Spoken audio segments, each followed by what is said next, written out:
Friend వాళ్ళ ఇంటికి వెళ్తాను అంటది. తనకున్నదే 2 ఫ్రెండ్స్. ఆ 2 ఫ్రెండ్స్ లో ఇద్దరికి కాల్ చేసిన అన్నయ్య మా ఇంటికి రాలేదు, అన్నయ్య మా ఇంటికి రాలేదు. ఎప్పుడన్నా ఫాలో అయ్యారు నాన్న తన్ని? ఎక్కడైనా ట్రాక్ చేశారా? ఫాలో అవ్వలేదు కానీ సార్, ఎప్పుడన్నా టెంపుల్ కి వెళ్తా అన్నప్పుడు నాకు ఏదైనా పని పడాలో వెళ్ళినప్పుడు అక్కడ టెంపుల్లో ఉండదు సార్. నీ డౌట్ ఏంటి నాన్న? అంటే ఇప్పుడు మీరు చేయటానికి మీ లోపల ఉన్న ఇన్నర్ కాన్షియస్ మీకు ఏమని చెప్తుంది? నా ప్రాబ్లం ఏంటంటే, ఒకటి నాతో ఏదైనా అన్కంఫర్టబుల్ ఫీల్ ఉండాలి, లేదు 2 తను ఎవరితో అన్నా ఇల్లీగల్ ఉండాలి. సారీ అమ్మ, నీకు సర్ప్రైజ్ చేసాం మేము. నీకు ఏది ముందుగా ఏ కబురు చెప్పకుండా ఫోన్ చేసాము. కానీ మీ భర్త గారు ఉండేటటువంటి సందిగ్ధ పరిస్థితిలో మాకు నీకు డైరెక్ట్గా కాల్ చేయడం తప్ప ఇంకో దారి దొరక్క అలా చేసామమ్మా. అసలు నేను ఏమన్నా ఇది తప్పు చేస్తున్నాను, మీకు ఏమన్నా అనుమానం ఉందా? ఒక అకేషన్ వచ్చినప్పుడు, అది మ్యారేజ్ అవనివ్వండి, లేదంటే ఏదన్నా ఒక ఫంక్షన్ అవనివ్వండి, లేదంటే ఒక ఫెస్టివల్ అవనివ్వండి, ఆ టైంలో నువ్వు ఒక 2 to 3 అవర్స్ పాటు అతనికి చెప్పే డిసప్పియర్ అవుతున్నావు అంటే అది కూడా చెప్తున్నాను. కాదు డాక్టర్ గారు, అంత చెప్పకూడని ప్రదేశానికి ఏమి వెళ్ళవు కదా నువ్వు. అంత సీక్రెసీ మెయింటైన్ చేయాల్సిన అవసరం ఏంటి? ఫోన్ లో ఎప్పుడన్నా నేను కాల్ చేసినప్పుడు బిజీ వస్తుంది.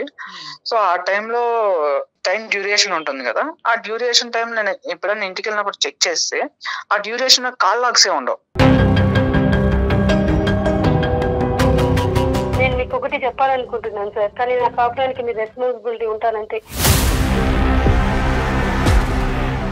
మనసాక్షి నేను చేసుకుని నేను తప్పు చేయట్లేదు అనేటటువంటిది నువ్వు మాట్లాడితే కనుక నీది 100% తప్పు లేదు అనుకుంటే కనుక నీ కాపురానికి నేను 200% గ్యారంటీ ఇస్తాను. సార్ నేను మా ఆయన దగ్గర ఒక చిన్న విషయం దాచిపెట్టినాను. ఒకవేళ నేను చెప్పినా తను తట్టుకోలేదని బాధ నాకు.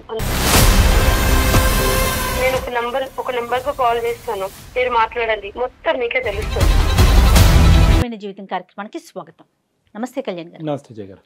కళ్యాణ్ గారు, మనకు ఒక మెయిల్ వచ్చిందండి. కృష్ణ అనే ఆయన చేశారనమాట.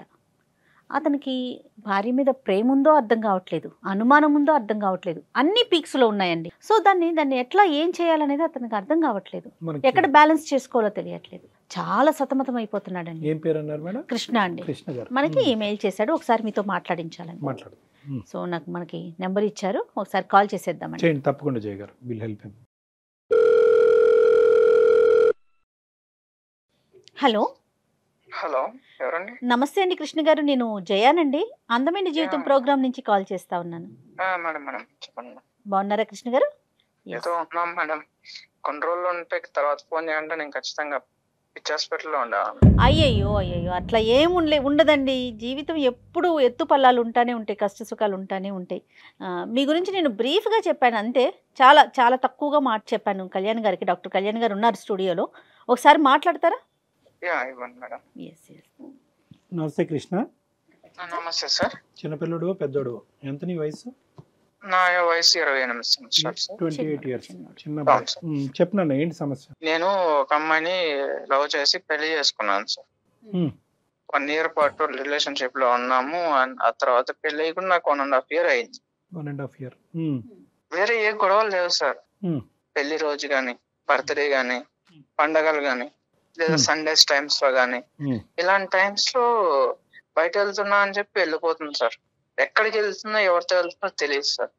ఒక్కతే సార్. నేను డ్రాప్ చేస్తా అంటూ కూడా లేదంట సార్. గుడికి వెళ్తానంటది, కానీ గుడికి వెళ్ళి వచ్చేటప్పుడు కనీసం కొబ్బరికాయో, ప్రసాదమో, పువ్వు, పండు, లేదా కనీసం బొట్టు కూడా ఉండదు సార్. లేదా ఫ్రెండ్ వాళ్ళ ఇంటికి వెళ్తాను అంటది. తనకున్నదే 2 ఫ్రెండ్స్. ఆ 2 ఫ్రెండ్స్ లో ఇద్దరికి కాల్ చేసిన అన్నయ్య మా ఇంటికి రాలేదు, అన్నయ్య మా ఇంటికి రాలేదు. సరే, తిరిగి వచ్చిన తర్వాత ఎలా ఉంటుంది ఆవిడ? అంటే మామూలు మంచి మూడ్ లోనే ఉంటుందా? నేచురల్ గా ఇంటి పనులు అవన్నీ చేసుకుని కొద్దిగా ఏమైనా మామూలుగానే ఉంటుంది సార్. కానీ నేను ఆ ఒక్క మాట అడిగితే మాట దాటేస్తుంది సార్, ఏదో ఒక మాట మాట్లాడేస్తుంది. మరి మీరు ఎప్పుడు టైట్ చేయలేదా? అంటే అడిగే పరిస్థితి? స్ట్రిక్ట్ గా కూడా అడిగాను, బట్ ఎప్పుడు కూడా సరే ఒక్కసారి కూడా నాకు ఆన్సర్ ఇవ్వలేదు. నేను అడిగిన క్వశ్చన్ కి అయితే ఆన్సర్ ఇవ్వలేదు, అంటే ఏదో ఒకటి మాట్లాడేది. 1 year పాటు లవ్ చేస్తున్నటువంటి క్రమంలో ఇటువంటి పరిస్థితి ఎప్పుడన్నా మీకు ఎదురైందా? లవ్ చేస్తున్నప్పుడు అంటే నేను తన 24/7 నా దగ్గర ఉండదు కదా సార్. ఆ టైంలో నా స్వార్థం ఏంటో తెలుసా మేడం, అదే ఒక ఫ్యామిలీ నుంచి వచ్చిన అమ్మాయి అంటే వాళ్ళ నాన్నకి వాళ్ళ అమ్మకి వాళ్ళ అన్న తమ్ముళ్ళకి ప్రేమ పంచాలి. అదే ఒక అనాథ అయితే తన ప్రేమంతా నాకే వస్తుంది కదా మేడం. అంతటి స్వార్థపరుని మేడం నేను. చాలా అంటే చాలా 3 jobs మారాను ఇప్పటికి. అంటే ఏంటన్న జాబ్స్ మారడానికి ఏంటి? స్ట్రెస్ వల్ల లేదంటే ఊర్లు స్ట్రెస్ వల్ల సార్, స్ట్రెస్ వల్ల. అంటే అకేషన్ వచ్చినప్పుడు మీరు ఫీల్ అవుతున్నారు, తను ఫీల్ అవుతున్నారు, మీరు అడిగితే అంతే అక్కడతో కట్ ఆఫ్ చేసి మీ ఇద్దరు ప్రయాణం మళ్ళీ సాఫీగా ముందుకెళ్ళిపోతుంది. కాబట్టి ఎప్పుడు కూడా ఈ ఇష్యూ ఒక సీరియస్ మ్యాటర్ మీ ఇద్దరి మధ్యన అవ్వలేదేమో అని అనిపిస్తుంది. మీ లోపల మీరే కుంగిపోతున్నారు. అవును సార్, తను నేను గట్టిగా అడగలేను. పోనీ మీ సైడ్ ఎవరున్నారు నాన్న? అంటే అమ్మాయి సైడ్ తను అనాథ కాబట్టి ప్రేమంతా నాకే కాల్ ఉన్నారు సార్, అమ్మ నాన్న ఉన్నారు. బట్ వాళ్ళకి చెప్తే ఎక్కడ నా బాధ, వాళ్ళు ఏమనుకుంటున్నారంటే అరే వీళ్ళు సంతోషంగా హ్యాపీగా ఉన్నారు అని అనుకుంటున్నారు. సో వాళ్ళు ఆ భ్రమణాలనే బతకనివ్వండి అనేసి నేను వాళ్ళకి ఏం చెప్పట్లేదు. వాళ్ళకి చెప్పి వాళ్ళు నా వాళ్ళు ఎందుకు బాధపడ్డాం. ఎప్పుడన్నా ఫాలో అయ్యారు నాన్న తన్ని? ఎక్కడైనా ట్రాక్ చేశారా? ఫాలో అవ్వలేదు కానీ సార్, ఎప్పుడన్నా టెంపుల్ కి వెళ్తా అన్నప్పుడు నాకు ఏదైనా పని పడాలో వెళ్ళినప్పుడు అక్కడ టెంపుల్లో ఉండదు సార్. నీ డౌట్ ఏంటి నాన్న? అంటే ఇప్పుడు మీరు చేయడానికి మీ లోపల ఉన్న ఇన్నర్ కాన్షియస్ మీకు ఏమని చెప్తున్నా? నా ప్రాబ్లం ఏంటంటే, ఒకటి నాతో ఏదైనా అన్కంఫర్టబుల్ ఫీల్ ఉండాలి. ఓకే. లేదు 2 తను ఎవరితో అన్నా ఇల్లీగల్ ఉండాలి. ఎవరి వాళ్ళన్నా ఇబ్బంది పడుతూ నాకు చెప్తే నేనేమన్నా ఫీల్ అవుతానేమో అని అయి ఉండాలి. ఈ 3 ఏదని నాకు అర్థం కావట్లేదు. ఎవరన్నా అంటే ఇక్కడ చూడండి, ప్రాబిలిటీ ఈజ్ వెరీ రేర్. అంటే ఎంత రేర్ అంటే కనుక నిజంగా ఒక ఇల్లీగల్ ఒక అక్రమ సోకాల్ సంబంధం పెట్టుకునేటటువంటి ఆడపిల్ల ప్రతిరోజు కలవాలని పరితపిస్తూ ఉంటుంది. ఒకప్పుడు అలా బయటకు వెళ్ళకపోయినా ఇంట్లో ఉన్నప్పుడైనా ఫోన్లో మాట్లాడటం కానీ మెసేజ్లు చేయటం కానీ ఏదో విధంగా ఇంకో మాట్లాడుతూ ఉంటుంది సార్. ఫోన్ లో ఎప్పుడన్నా నేను కాల్ చేసినప్పుడు బిజీ వస్తుంది. సో ఆ టైంలో టైం డ్యూరేషన్ ఉంటుంది కదా, ఆ డ్యూరేషన్ టైం నేను ఎప్పుడైనా ఇంటికి వెళ్ళినప్పుడు చెక్ చేస్తే ఆ డ్యూరేషన్ కాల్ లాగ్సే ఉండవు, డిలీట్ చేస్తాను. నీ వైఫ్ గురించి నువ్వు 1 year పాటు ప్రేమించినటువంటి ఒక అమ్మాయి గురించి ఎంతవరకు నీ మనస్సాక్షి ఆ అమ్మాయికి వేరే ఏదైనా సంబంధం ఉండుండొచ్చని ఎంతవరకు యాక్సెప్ట్ చేస్తుందని? అది ఉందా? అటువంటి ప్రాబిలిటీ ఉండొచ్చా? అంటే అది చాలా రేర్ సార్. Right, okay. నేను ఎందుకు ఈ ప్రశ్న అడిగానంటే కృష్ణ, ఎందుకంటే ఈరోజు సుమన్ టీవీ అందమైన జీవితం ద్వారా ఏంటంటే మిమ్మల్ని ఏదో కలిపేటటువంటి ప్రయత్నం చేయాలి కానీ ఒక కొత్త కథని మీ ఇద్దరి మధ్యన క్రియేట్ చేయకూడదు. ఒక అనుమానం అనేటటువంటి కథ, మీ భర్త నీ మీద అనుమానం పడుతున్నారు, 6 గంటల్లో ఎక్కడికో వెళ్తున్నావు అనేటటువంటి ఆలోచనతో అతను అడగలేక మా చేత అడిగించాడు అని మేము మొదలు పెట్టామనుకోండి, రేపొద్దున మీ ఇద్దరి మధ్యన వేరే భారతం అనేది మొదలవుద్ది. ఒకప్పుడు ఆ అమ్మాయి ధిక్కరిస్తే కనుక, ఏ సమాధానం చెప్పకుండా ఫోన్ పెట్టేస్తే కనుక నెక్స్ట్ ఏంటి అనేటటువంటి దానికి నువ్వు మెంటల్గా ప్రిపేర్ అయ్యి ఉన్నావా? చెప్పొచ్చు, చెప్పకపోవచ్చు. 1.5 year ప్రేమించినటువంటి నీ స్థాయి వ్యక్తికే చెప్పని దానికి నాకెందుకు చెప్తుంది డాక్టర్ కళ్యాణ్ చక్రవర్తి? ఏమో నా యొక్క అనుభవం బట్టి, నేను అడిగే విధానం బట్టి, నా మీద ఉండే గౌరవం బట్టి చెప్తే చెప్పొచ్చు. చెప్పకపోయినా కూడా ఆ కథను అలా పక్కన పెట్టేసి రెస్ట్ ఆఫ్ యువర్ లవ్ స్టోరీని కంటిన్యూ చేసేదానికి అవకాశం ఉందా? తర్వాత డిసైడ్ చేద్దాం సార్. నాకైతే ఏ ఆలోచన లేదు, నాకు అసలు ఏం అర్థం కావట్లేదు. బ్లైండ్ గా ఉన్నాడు అంతేనా కృష్ణ? మీకేం అర్థం కావట్లా? అవును మేడం. డాక్టర్ కళ్యాణ్ చక్రవర్తి మాట్లాడిన తర్వాత కూడా, అందమైన జీవితం ఇన్వాల్వ్ అయిన తర్వాత కూడా సమాధానం రాలేదు కాబట్టి ఇదేదో భయంకరమైనటువంటిది, ఇక్కడ ఏదో జరిగిపోతుంది అనేటటువంటి అన్నెసెసరీ కన్క్లూజన్స్ మాత్రం దయచేసి రావద్దు. Okay sir. Right, good. మరి ఒకసారి తనతో మాట్లాడదామా కృష్ణ? మాట్లాడదాం మేడం. మెయిల్లో నేను నెంబర్ మెన్షన్ చేస్తాను, మీరు ఒకసారి చేయరా? కృష్ణ మీరు లైన్ లో ఉండండి, నేను ఒకసారి ఐశ్వర్యకి కనెక్ట్ చేసి మాట్లాడతాను. ఓకే.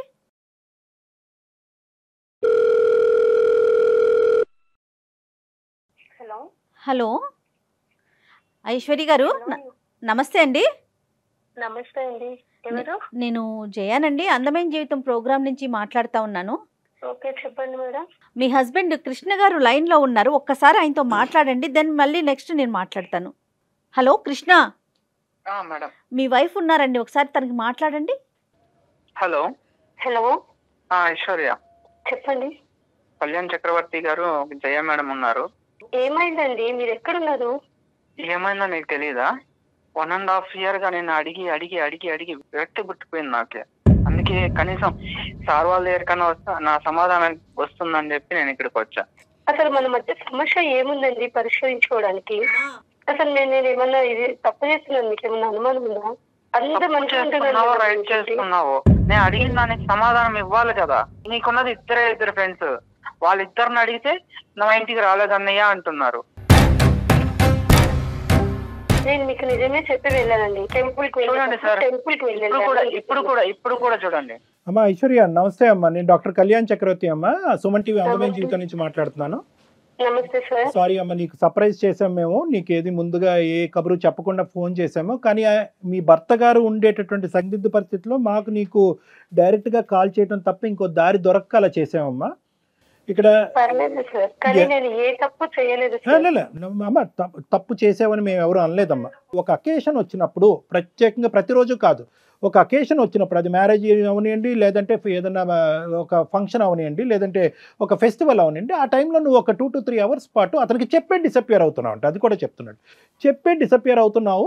కానీ ఎక్కడికి అనేది మాత్రం చెప్పట్లేదు. ఎక్కడికి అని చెప్పేటటువంటి దానికి సంబంధించినటువంటి ఆధారాలు కనిపించట్లేదు. మరి ఇంత సీక్రెట్గా ఉండేటటువంటి ఈ వ్యక్తి ఎవరి దగ్గరికి తిని వెళ్తుంది, ఆమె అతను అనేటటువంటి ప్రస్తావన అతని దగ్గర లేదు. అతనికి నీ మీద అనుమానం కూడా లేదు. అది నేను ముందే క్లారిఫై తెచ్చుకున్నాను. చాలా అంటే చాలా మంచివాడే.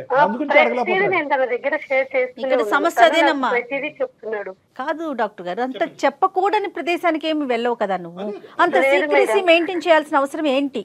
తను 1 year గా నన్ను చూసి నన్ను ఇష్టపడే కదా మేడం పెళ్లి చేసుకున్నాడు. అవును, ఏది ఉన్నా కానీ తనకు ప్రతిదీ చెప్తూనే ఉంటాను. కాకపోతే అతను ఏది తెలిసినా కానీ ఏమవుతాడంటే, నేను తన దగ్గర చెప్పినంతగా తను కొంచెం చెప్పలేడు. ఒకవేళ ఇన్ కేస్ నేను ఏమైనా తప్పు చేసినా గానీ నన్ను ఏమన్నాడు ఆయన, నా ఎదుట ఉన్న వ్యక్తిని తనను బాధించే రకం, లేకుంటే తనలో తను మదన పడుతూ బాధపడుతూ ఇప్పటికే 3 jobs పోగొట్టుకున్నాడు మేడం. ఒక్కదాని తర్వాత ఒకటి బాధపడుతూ, ఎందుకంటే ఏదో చెప్తూ ఉంటాడు.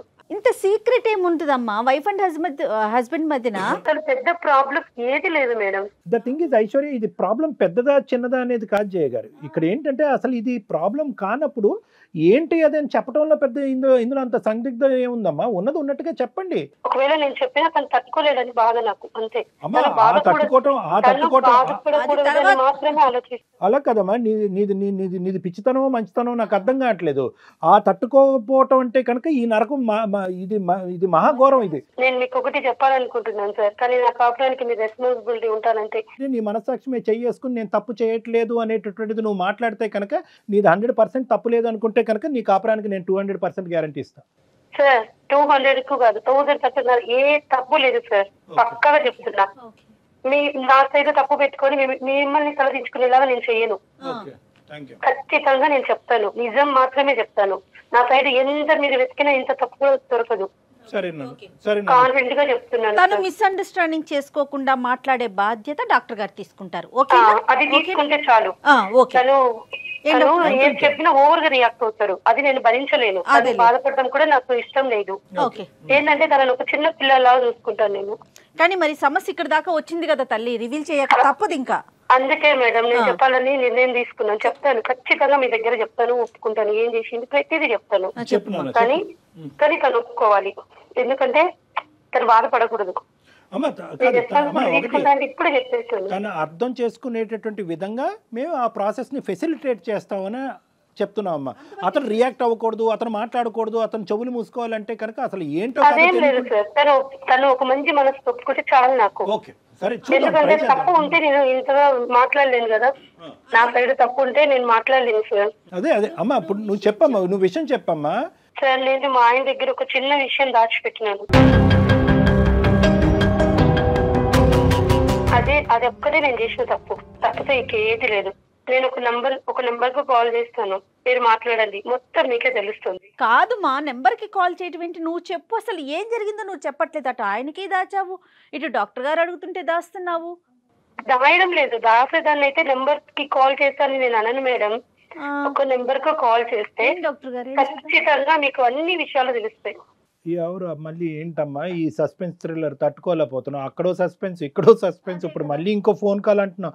సరే, నీ సమస్య, మీ ఇద్దరి మధ్యన సమస్యకి పరిష్కారం ఉంటే కనుక మరి ఆ సస్పెన్స్ కూడా మేము చూడటానికి రెడీగానే ఉన్నాం. కలుపమ్మా. కాన్ఫరెన్స్ లోకి తీసుకుంటావా? తీసుకోండి. ఇప్పుడు తన కాపురానికి మీరు బాధ్యత అన్నారు. సో తప్పు జరగనంత వరకు ఓకే మీరు చూసుకుంటామన్నా, మళ్ళీ ఇంకొక కాల్ ఏంటో అర్థం కాలేదు మరి. హలో సార్, చూసారా?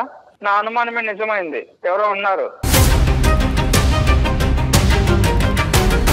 ఐశ్వర్య ఎవరమ్మా అవతల ఎవరున్నారో మాట్లాడమని వినండి సార్, ప్లీజ్ ఫస్ట్ వినండి. ఫస్ట్ నువ్వు కూల్ గా ఉండు, అదే కదా నా మీద నిందలు మోపకండి, ఒక్కసారి వినండి. సార్ నమస్కారం సార్, నా పేరు కల్పన, నేను ఒక ట్రాన్స్జెండర్ ని. తను ఐశ్వర్య నా బిడ్డ సార్.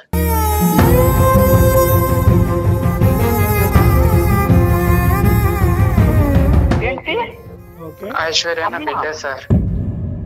అవును సార్. అసలు అర్థం కావట్లేదండి, కొంచెం క్లియర్ గా చెప్పండి సార్. యాక్చువల్లీ నేను ఒక ట్రాన్స్జెండర్ ని, నేను భిక్షాటానికి వెళ్తుండే రోజు. తను ఐశ్వర్య ఒక బస్ స్టాప్ లో దొరికింది నాకు. 2 years ఉంది తనకి. అయితే నేను తనని ఆ రోజు నేను తీసుకెళ్లి నా దగ్గర పెట్టుకుని 1 నెల రోజులు నేను చూశాను. తన వాళ్ళు ఎవరైనా వస్తారేమో దోలాడుకుంటూ వాళ్ళకి ఇచ్చేద్దాం అనేసి. 1 నెల రోజులు చూసినా కూడా ఎవరు రాలేదు. సో రాకపోవడంతో నేను తనని పెంచుకున్నాను.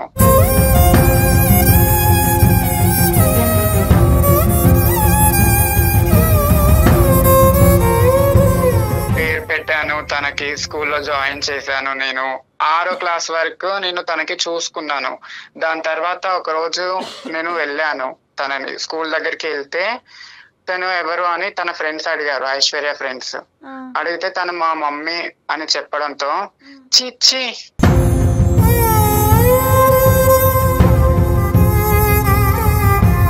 ఏంటి తను మీ మమ్మీయా? తను ఒక ట్రాన్స్జెండర్. చి మీ మమ్మీ అంటావేంటి నువ్వు? తినతో ఫ్రెండ్షిప్ చెయ్యొద్దు మనం, వాళ్ళ అమ్మ ఒక ట్రాన్స్జెండర్ అని చెప్పేసి నా బిడ్డని దూరం పెడుతున్నారు.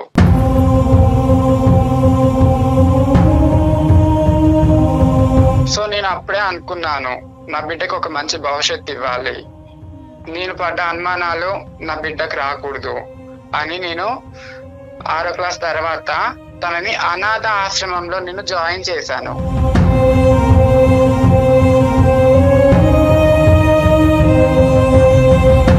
ప్రతి ఒక్క ఫీజు, తనకు కావాల్సిన బుక్స్ అన్ని ప్రతి ఒక్కటి నేను చూసుకున్నాను. తర్వాత తను ఇట్లా అమ్మ నాకు కృష్ణ అంటే ఇష్టం అని, నన్ను ప్రేమిస్తున్నాడు, నా వెంబటి పడుతున్నాడు అని చెప్పింది. సరేలే నాన్న అని చెప్పి నేను మా ఐశ్వర్యకి తెలియకుండా కృష్ణని నేను ఎంక్వైరీ చేశాను. నా ద్వారా 1 సంవత్సరం ఎంక్వైరీ చేశా కృష్ణని. చేస్తే మంచి పిల్లోడు, మంచోడు, జాబ్ ఉంది, పర్లేదు, నా బిడ్డ హ్యాపీగా ఉంటుంది అని అప్పుడు నేను ఓకే చేశాను. ఓకే చెప్పాను నేను తనకి. సరే నాన్న చేసుకో, నువ్వు హ్యాపీగా ఉండు అని చెప్పి పెళ్లి చేశాను. తన పెళ్లి అప్పుడు కూడా నేను ఎక్కడో గుంపులో ఉండి నేను చూశాను.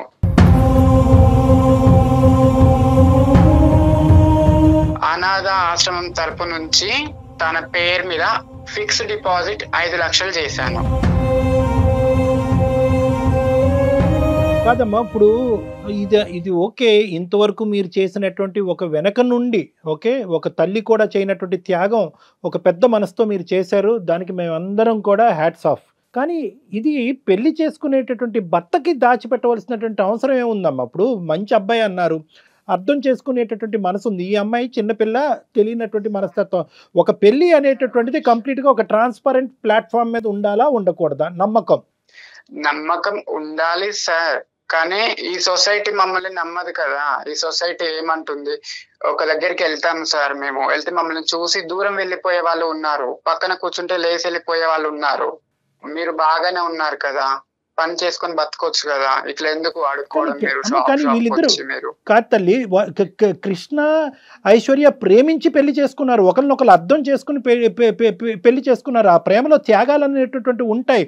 నువ్వు చేసినటువంటి కార్యక్రమానికి బహుశా కృష్ణ హర్షిస్తాడేమో.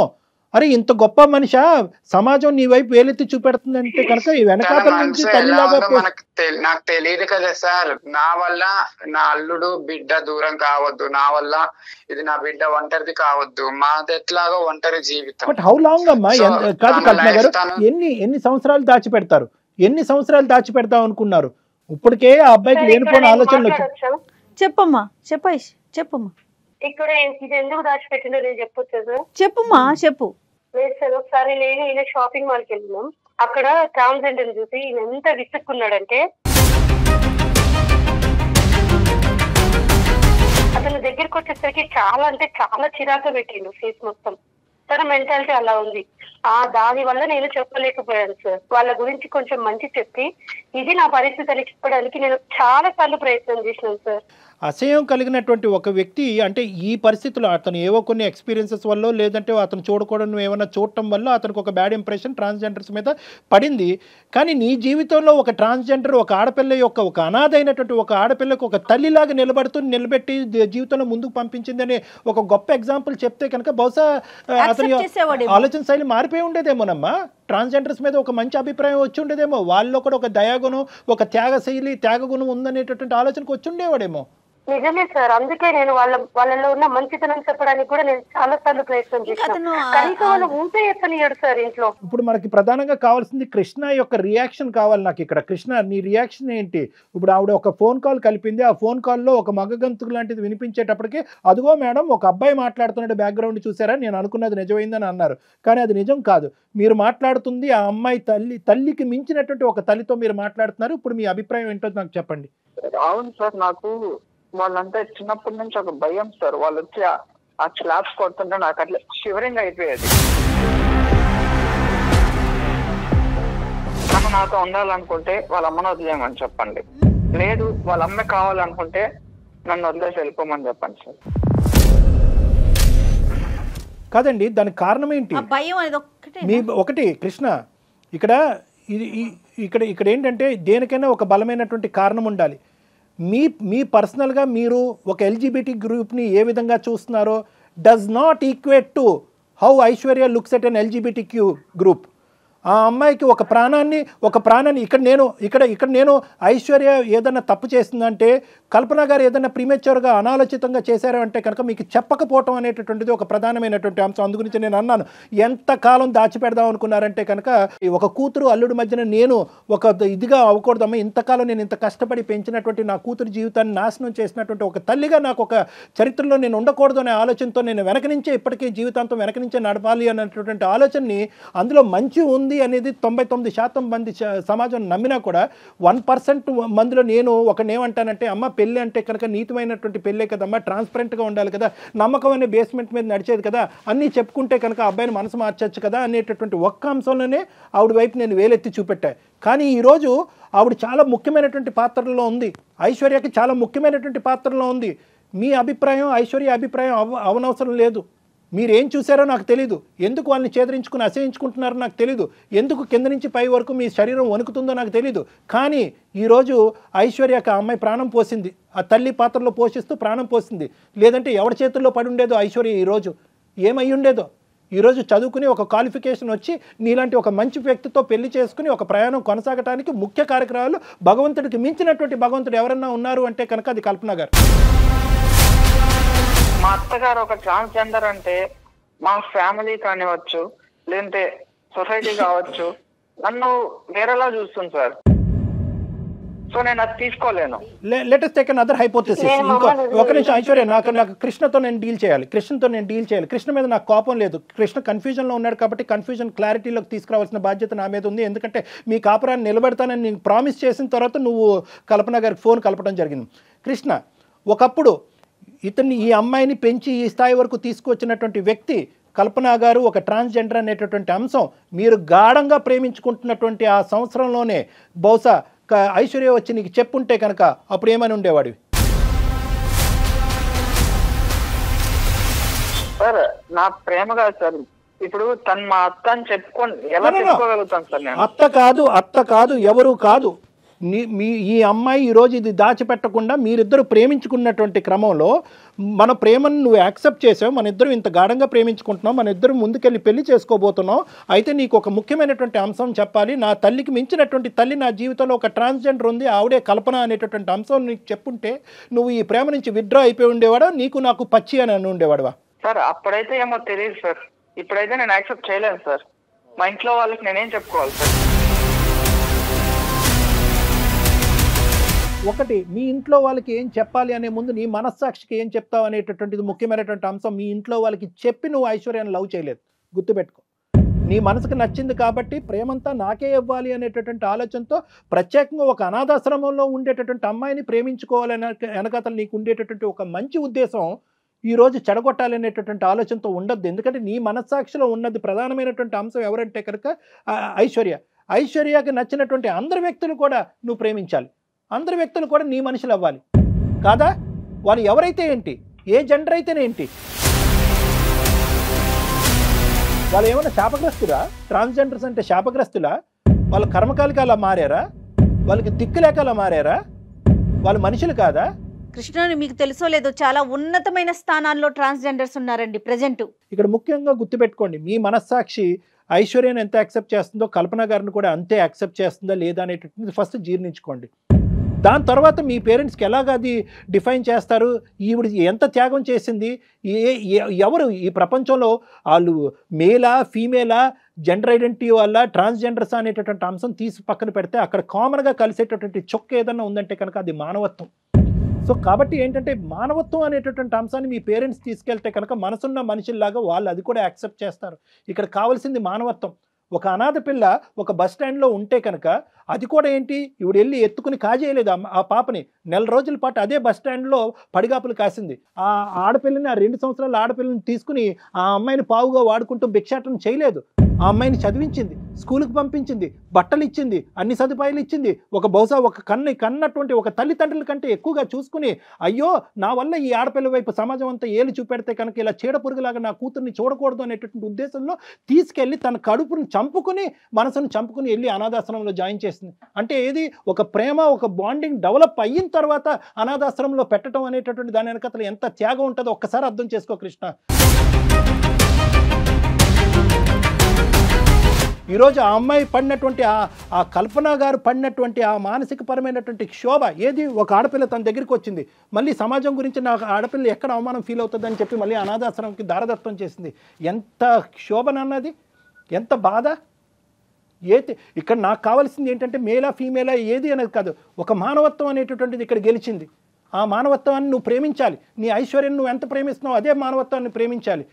మీ పేరెంట్స్కి ఏం చెప్తావు అనేది సెకండరీ, టెరిషరీ, క్వాడ్రపుల్. అది ఇప్పుడు మనం ఆలోచించద్దు. నువ్వు యాక్సెప్ట్ చేస్తున్నావా లేదా, మానవత్వాన్ని నువ్వు యాక్సెప్ట్ చేస్తున్నావా లేదా? అంతటితో వదిలేదండి, కట్న కానుకలు ఇచ్చి పెళ్లి చేసి పంపించింది. ఎవరు చేస్తారు నాన్న, ఎవరు చేస్తారు? మీ పెళ్ళికి వచ్చి కూడా దగ్గరకు వస్తే కనుక ఈవిడ్ని మళ్ళీ ఎలా ట్రీట్ చేస్తారు, ఒక చీడ పురుగులాగా ఈ సమాజం ట్రీట్ చేస్తుంది అనేటటువంటి ఉద్దేశంతో చెట్ట చివరి కుర్చీలో కూర్చొని అక్కడి నుంచి సుఖీభవ అనుకుంటూ దీవించినటువంటి మహాపతివ్రత ఆవిడ. ఏం మాట్లాడతారు ఆవిడ గురించి? మనం మాట్లాడటానికి సరిపోతామా?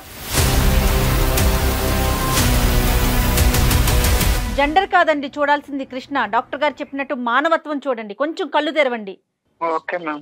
ఓకే కాదు నాన్న, నీలో ఇంకేం సెకండరీ థాట్ అనేది ఉండకూడదు. నువ్వు యాక్సెప్ట్ చేయాలి. ఐశ్వర్యని ఎలా అయితే యాక్సెప్ట్ చేస్తున్నావో అంత గొప్పగా ఆలోచించేటటువంటి ఆ మనిషిని కూడా యాక్సెప్ట్ చేయాలి. వీళ్ళు దాగుడు మూతలుగా వెళ్ళి కలుసుకోవటం అనేటటువంటిది ఇంకా ఆపేసి ఆవిడ కూడా మీతో పాటు కలిసి ప్రయాణం చేసేటటువంటి విధంగా ఒక వాతావరణాన్ని తీసుకురండి త్వరలో. నాకు ఏం చెప్పాలో అర్థం కావట్లేదు సార్, మీరు ఇలా చెప్తున్నారు. నాకు ఆలోచించుకోవడానికి టైం కావాలి సార్. ఓకే కృష్ణ, ఆలోచించుకోవటానికి టైం తీసుకో. కల్పన గారు మీరేమంటారమ్మా? నా కూతురు నా అల్లుడు ఇద్దరు హ్యాపీగా ఉంటే నేను వాళ్ళ లైఫ్ లోకి మళ్ళీ రాను సార్.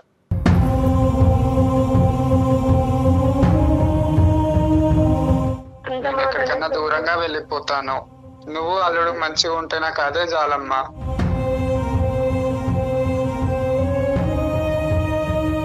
కల్పన గారు మీరు అలా మాట్లాడకండి.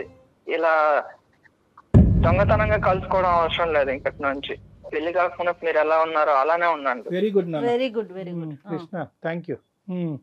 నేను ఇంట్లో వాళ్ళకి నేను ఏదో ఒకటి సర్ది చెప్పుకుంటా. Okay okay.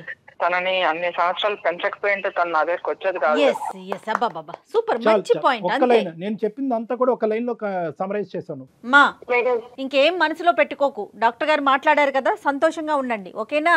Thank you so much madam. Kalpana garu, ఈ సందర్భంగా అంటే వీళ్ళిద్దరితో మాట్లాడిన తర్వాత మీతో కూడా మాట్లాడినాక నిజంగా చెప్తున్నానండి, మీకు మనస్ఫూర్తిగా చేతులెత్తి దండం పెడుతున్నామండి.